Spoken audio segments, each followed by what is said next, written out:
اسلامی شریعت میں جان بوجھ کر جھوٹی قسم کھانا سخت حرام ہے۔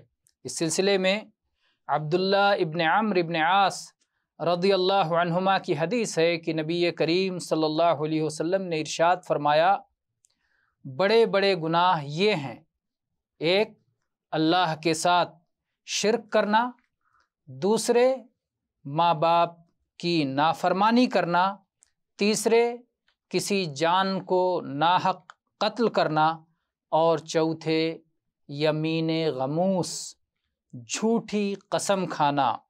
ایک روایت میں اس طرح ہے کہ ایک بدو نبی کریم صلی اللہ علیہ وسلم کی خدمت میں آیا اور اس نے عرض کیا، اے اللہ کے رسول، بڑے بڑے گناہ کیا ہیں؟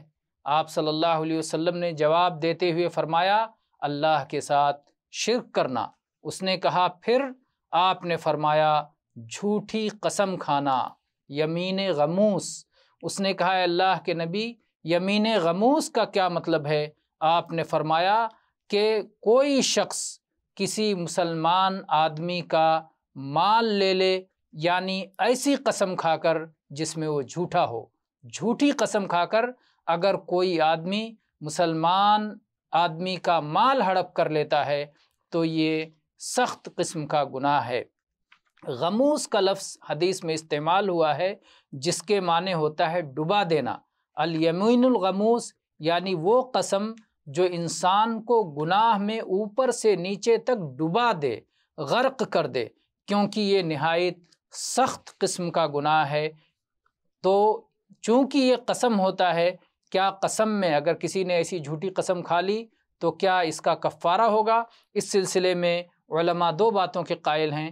بعض کہتے ہیں کہ کفارہ ہوگا اور بعض کہتے ہیں کہ اس کا کوئی کفارہ نہیں، بلکہ اسے توبہ اور استغفار کرنا چاہیے اور حق والے کو اس کا حق لوٹانا چاہیے۔